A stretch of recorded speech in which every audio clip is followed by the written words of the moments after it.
Hi everyone, it's Mr. Jackson with Blanket who decided to arrive as a bee today. Um, Here to read chapter 15 of Everlost by Neal Shusterman with permission of Simon and Schuster. Also, I forgot to say last time we finished part 2, so now we're starting part 3. We're like halfway through. Part 3, the McGill. Chapter 15, Brimstone Ship. On February 7th, 1963, a ship called the Marine Sulphur Queen left the world of the living. A few days after setting sail from Beaumont, Texas, the ship vanished off the coast of Florida without as much as a single radio message.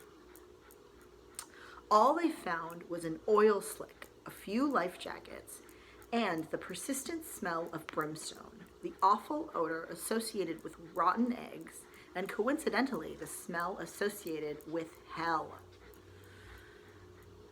There was, of course, a perfectly logical and non-demonic explanation for the smell. The Sulphur Queen was an old World War II tanker that was now being used to transport liquid sulfur, also known as brimstone.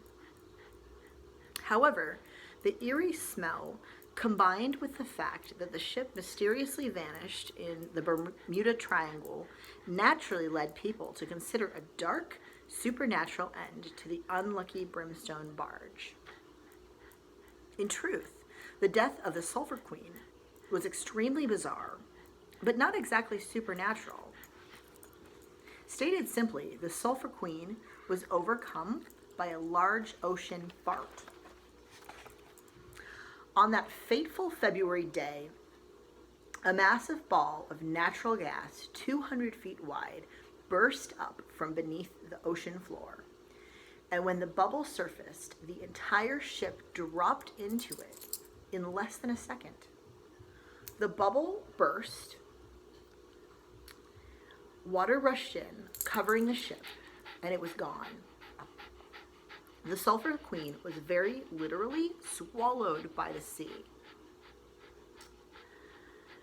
There were the expected few moments of utter panic and mortal terror as the crew of the tragically submerged vessel made their final journey down the path of light to wherever they were going.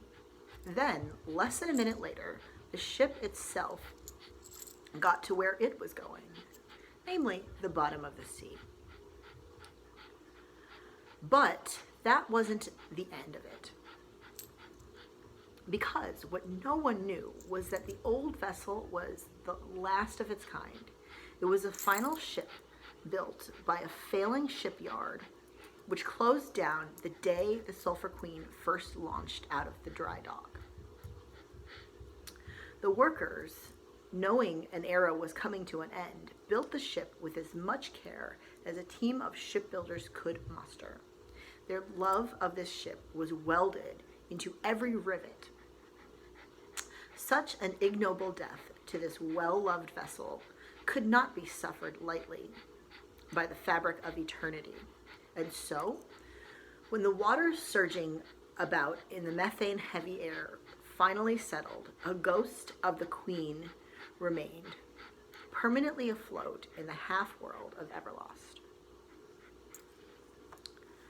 Since no soul had crossed over with it, the ghost of the Sulphur Queen drifted for years. No crew, no passengers, it drifted. That is, until the McGill found it and turned it into the greatest pirate ship to ever sail the waters of eternity.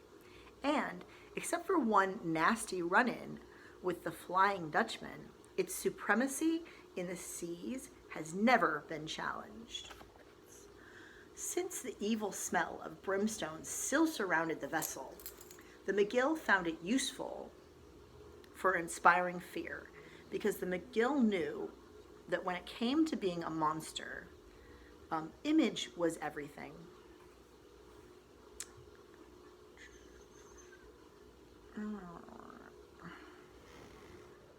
Since the evil smell of brimstone still surrounded the vessel, the McGill found it useful for inspiring fear, because the McGill knew that when it came to being a monster, image was everything. One only need to sniff the brimstone to be convinced that the Sulphur Queen was a ship from hell, rather than a ship from Texas. The McGill had remodeled the tanker into a proper pirate ship as possible, into as proper a pirate ship as possible. It wasn't too hard to make it menacing, for the ship was already rusted and rancid when it crossed into Everlost.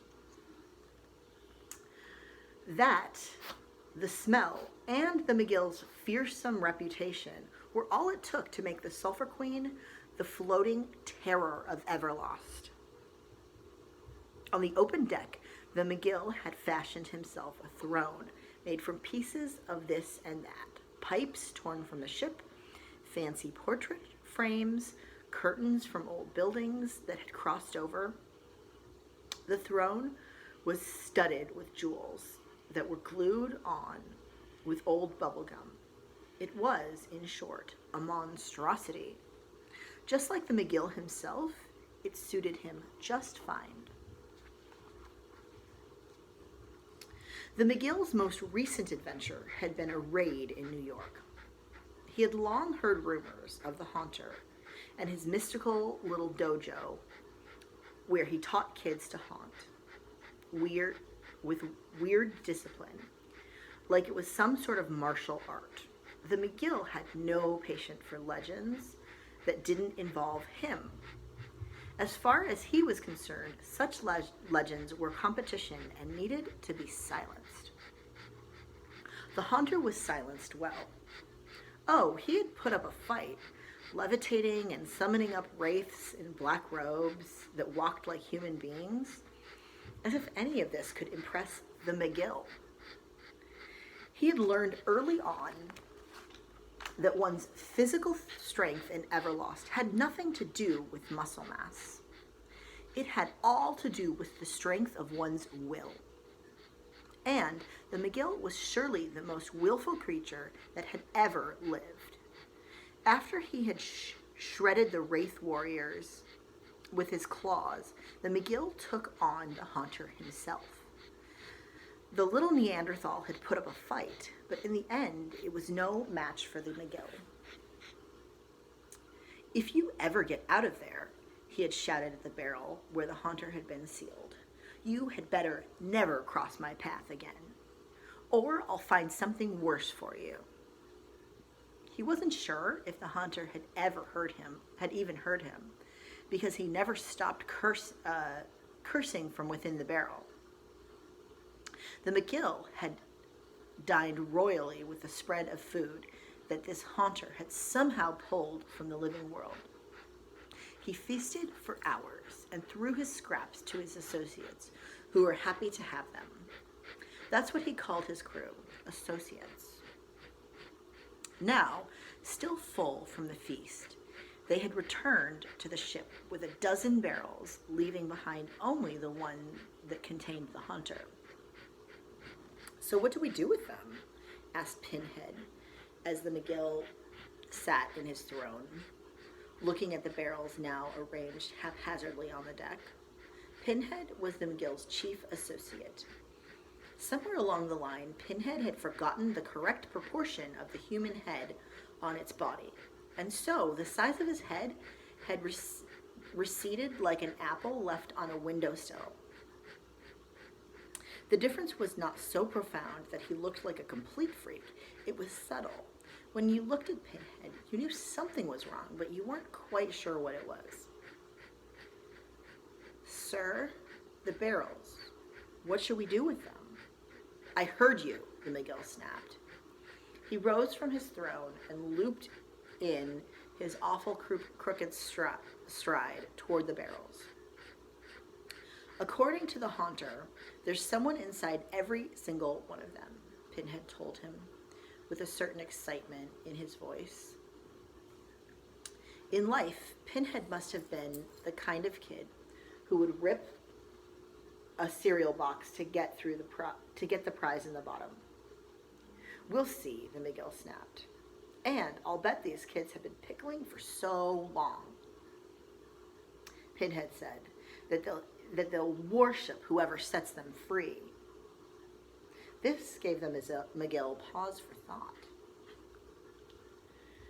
He stroked his chin, a bulbous thing, as round and unshapely as a potato. It was an interesting idea. Others feared him, but never was he the subject of worship and complete adoration. You think so? Only one way to find out. And then Pinhead added, if they're ingrates, we'll put them back in the barrels and dump them into the sea. All right then, said the McGill as he gestured his associates lurking in the shadows. Open them up. Although not even the haunter knew this, afterlights were very much like wine when sealed in a barrel. The longer the wine is left to age, the better it gets. Unless, of course, something goes wrong and it turns to vinegar. Neither Nick nor Leaf had turned to vinegar, however. Both had adapted in his own unique way to their situation. While Leaf became like a baby in a womb and lost any sense of time and space, Nick did the opposite. He was aware of every passing moment, never forgot exactly where he was, and didn't even forget who he was. So, those stupid little pieces of paper he had written his name on weren't an entire waste of time. Nick found he could pass the time by taking an inventory of everything he remembered from his life and his afterlife. Even though some key memories had already been lost, he was still close enough to his earthly existence to remember quite a lot. He tried to list alphabetically every song he knew and sang each one. He cataloged every movie he remembered ever seeing and tried to watch them in his head. With nothing to reflect on but himself, he came to realize that he spent far too much time complaining and worrying. If he managed to get out of that barrel, he knew he'd be a different person because nothing, not even sinking to the center of the earth, could be worse than this. And so, both Nick and Leaf had been profoundly changed by their pickling existence. Leaf had found a bizarre state of spiritual bliss, and Nick became strong and fearless. Nick felt the commotion of his barrel being removed from the haunter's lair. He had no idea where he was being hauled off to, but the very fact that there was activity around him was a hopeful sign. Counting out the seconds in his mind, he waited for something momentous to happen. Nick had counted 61,259 seconds from the time his barrel had first begun to move until the top was pried off. The tops were pried off of 3 barrels simultaneously. Nick stood up right away, ready to thank his rescuer. Having had nothing but darkness and pickle brine in his eyes for many weeks, he couldn't really see much of anything at first. There were other kids around him. To his left was an open barrel with someone still submerged beneath the surface. To his right, standing up in another barrel, was a kid Nick did not recognize who began screaming and never stopped. Nick stood there in amazement, wondering how his lungs could hold out. He sounded like a human air raid siren. Then he realized that since the kid didn't actually have lungs anymore, being a spirit and all, he never had to stop for breath. He could just scream until the universe ended, which might have actually been his plan. This kid clearly turned to vinegar in his barrel. Get the screamer out of here, said the slobbery voice. Take him and chime him. Several kids nearby took the screamer out of his barrel and carried him away. All the while, he never stopped screaming. Poor kid, thought Nick. That could have been me. But it wasn't. And it was a great consolation to know that he had survived his time in pickle purgatory. Nick blinked and blinked again, forcing his eyes into focus, ready to face whatever situation he would now find himself in. He was on the deck of a ship that was sprinkled with crumbs of some sort. There were crewmen around him, all of them kids, and standing in front of an ugly throne was what could only be described as a monster. Leaf did not know the top of his barrel had been pried off. He didn't know much of anything. He heard a kid screaming, but it sounded far away. Not in his universe. Not his concern. Leaf now existed without time or space. He was everything and nothing. It was wonderful. Then, when someone grabbed his hair and hauled him upright, he found that the place of infinite peace he had discovered within himself did not leave him. Whether he had lost his mind or had become one with the universe was a matter of opinion. "Who are you?" a wet, distorted voice asked. "What can you do? What use will you be to me?" Leaf was still on the first question. "His name is Leaf," said a familiar voice. He remembered this voice belonged to someone named Nick. All at once, Leaf's memories came back to him. He remembered his journey from the forest, his time in front of the video game, the fact that he had been in a barrel. Someone approached him. No, not someone, something. It had one eye the size of a grapefruit, filled with squiggly veins. The other eye was normal size, but dangled from the socket.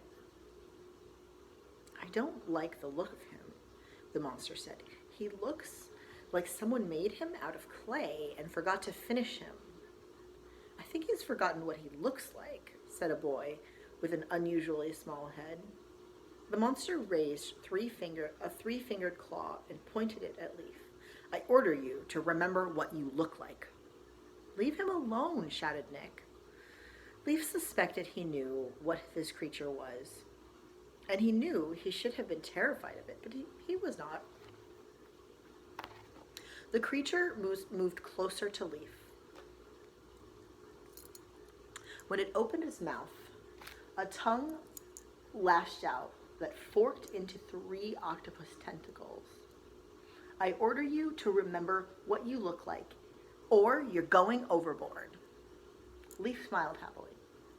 "Okay." Then he closed his eyes and rummaged around through his mind until he found a memory of his face. The moment he did, he could actually feel his features changing. When he opened his eyes, he knew he was himself again. Or at least something close. The creature studied him with his huge eye and grunted. "Good enough," he said. Nick was waist deep in his barrel. Nick, still waist deep in his barrel, watched the creature closely, ready to fight if necessary. Then something occurred to Nick that almost crushed his newfound courage. Are you the McGill?" The creature laughed and limped across the deck over to Nick, crumbs crunching beneath his fungus-ridden feet as he walked. "Yes, I am," the creature said. "You've heard about me. Tell me what you've heard." Nick grimaced from the creature's awful stench. "I heard that you were the devil's pet dog. And you chewed through your leash."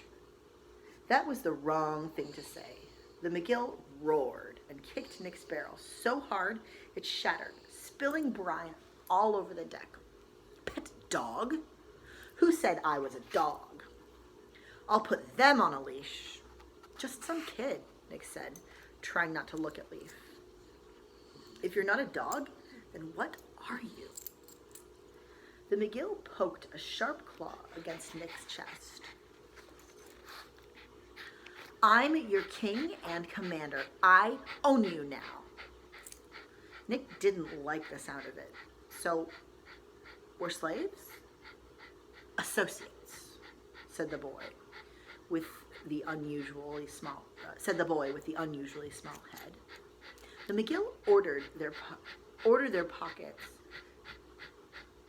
checked for anything of value, and when nothing was found, the McGill raised his claw and pointed to the hatch.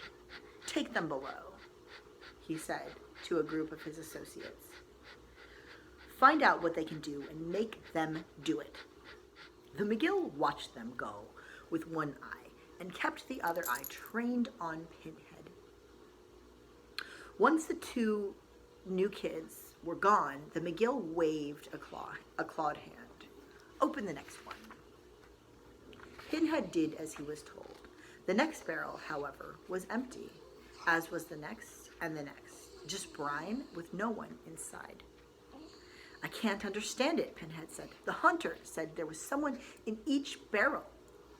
He lied, the McGill grunted, and retired to the captain's quarters, which were just behind his great open-air throne. 14 barrels and only 3 occupants. It did not sit well with the McGill. This wasn't the first time such a thing had happened. If he had a nickel for every time he expected to find an afterlight and didn't, he'd be a rich monster. It was the thought of nickels that made the McGill turn to his safe. It was a bulky iron thing, built right into the wall. Only the McGill knew the combination. It had taken him more than a year of trying until he found the right one, and now the safe was his prized possession. He turned the wheel, feeling the familiar rattle of the tumblers. Then he closed his claw around the lever and pulled it open. Inside was a bucket filled with coins, so worn it was impossible to tell the denominations or what country they had come from.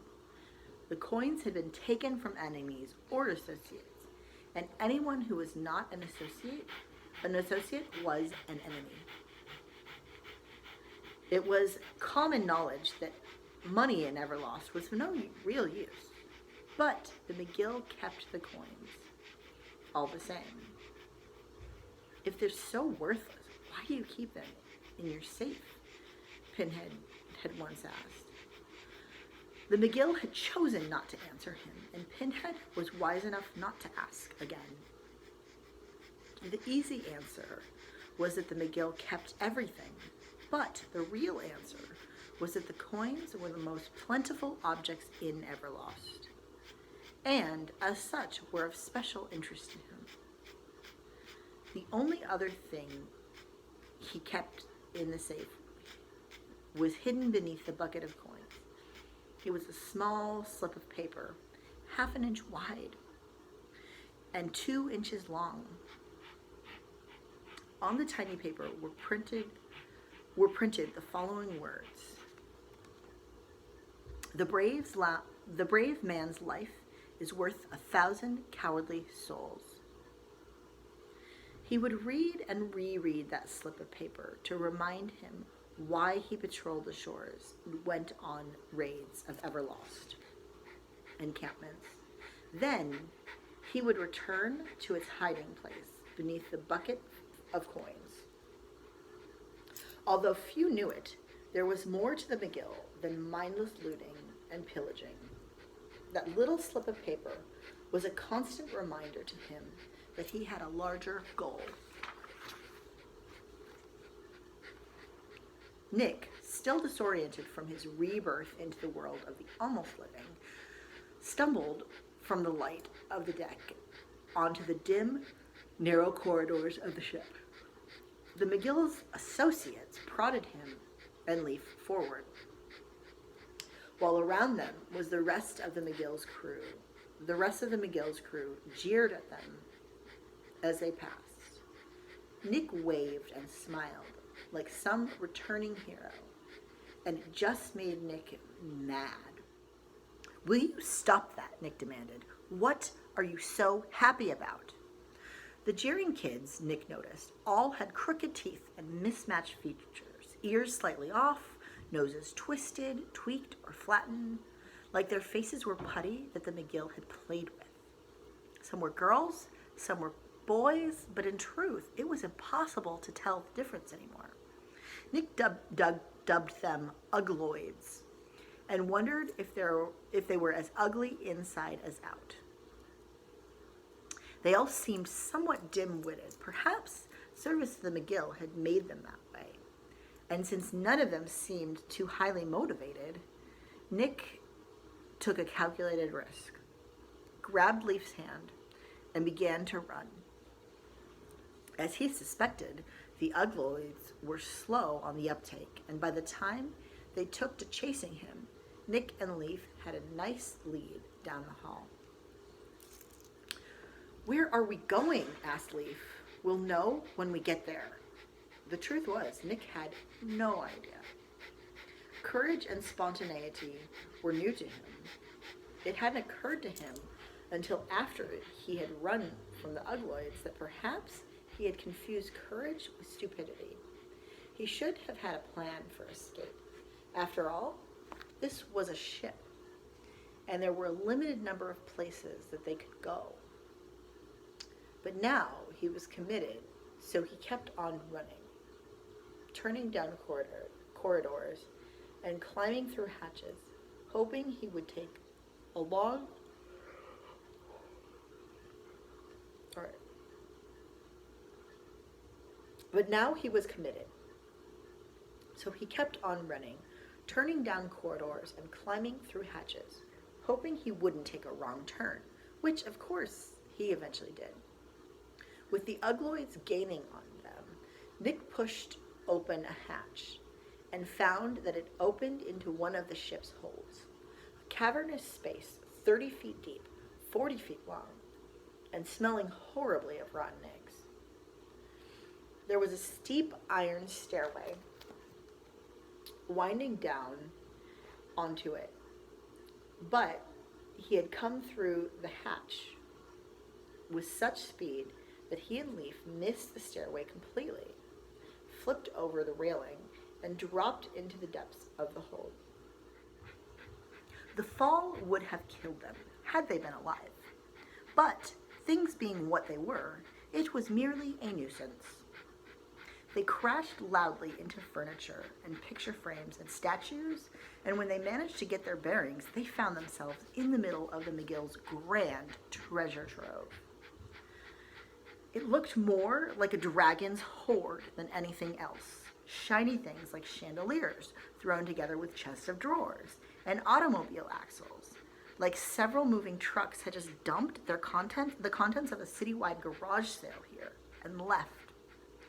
Mary would know what to do with all of this, Nick thought. She would organize it, distribute it, put it to good use. Clearly, the McGill had no purpose beyond hoarding it, as evidenced by the fact that everything was painted with the words "property of the McGill." His purpose was greed, nothing more. Nick could imagine the McGill capturing finders and taking everything they had. Maybe he even forced the finders to work for him, collecting items that had crossed over, just so that the McGill could store them here. By the time Nick and Leaf had made their way through the treasure trove to the nearest hatch, Pinhead was there, with plenty of associates backing him up. "Hi," said Leaf, all sunshine and joy. "Did you miss us?" Pinhead took Leaf's weirdness as sarcasm and tossed Leaf aside, then grabbed Nick and pushed him against the wall. "The McGill wants to know how you can be useful to him." We're nobody's slaves, said Nick. Pinhead nodded. I knew you'd be too defiant to be of any use. Does that mean I can go back to my barrel now? Asked Leaf. Pinhead ignored him. Chime them, Pinhead ordered. Chime them along with the other useless ones. Then the crew came forward, grabbing them, forcing them through the hatch and down the narrow, dim hallway toward another hatch labeled Chiming Chamber, with sloppy childlike paint strokes. Nick struggled against them, but it was no use. And although his first instinct was to try to talk his way out of this, he wasn't going to give Pinhead the satisfaction of seeing him plead. Pinhead pulled open the hatch. Have fun, Pinhead said with a nasty snicker. Nick suspected there was no fun to be had at all. There is only one rule for swimming in Everlost, writes Mary Hightower. Don't. Large bodies of water are very dangerous for us afterlights. For if the land is like quicksand, then water is like air. If you happen to fall into a lake, river, or ocean, you'll find the water about as buoyant as clouds to someone falling through the sky. You'll hit the bottom with such speed, you'll find yourself embedded 20 feet into the sea floor before slowing down to a regular sinking velocity. And that will be that. Ghost ships are the only exception to this rule. Like the Everlost buildings that remain on land long after leaving the living world, ghost ships still do what they were built to do. That is, float. And nothing, not a tidal wave, nor hurricane, nor torpedo could ever sink them. Just don't get thrown off of one. So, that was chapter 15 of Everlost. And now we are about, if you can see, halfway done with the book, which is kind of exciting. We finally got to meet the McGill, who is not just my favorite character in this book, but probably one of my favorite characters in any book. And we are now on a pirate ship, so I don't think it could get any more exciting than this.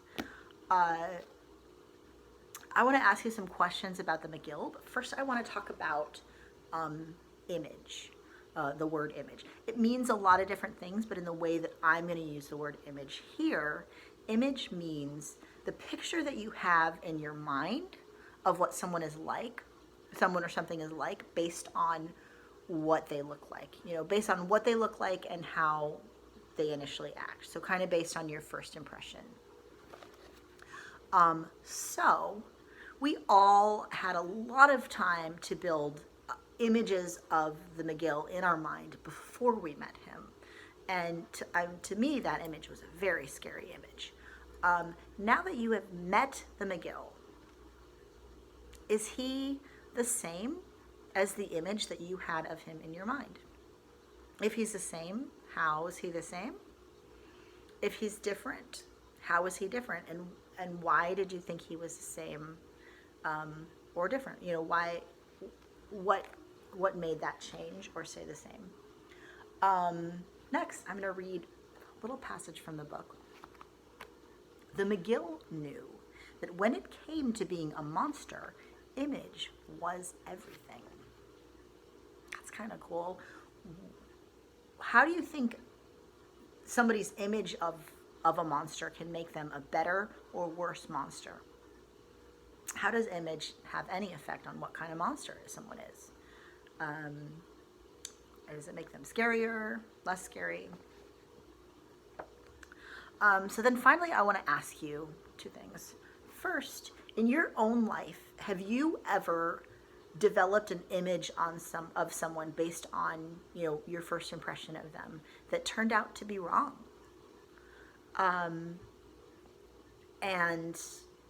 Like maybe you thought somebody was really, really just into sports, and then you got to know them and it turned out they're very into art, or they're very into music, or maybe you had an impression on someone based on your first impression that your image of them was that they were not a very nice person, and then you got to know them and it turned out that they were very, very nice. So have you ever had an image of someone that turned out to be wrong once you got to know them?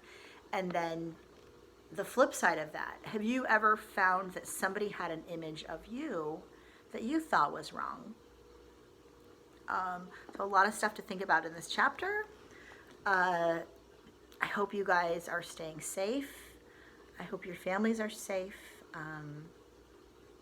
And I will see you tomorrow. Good night.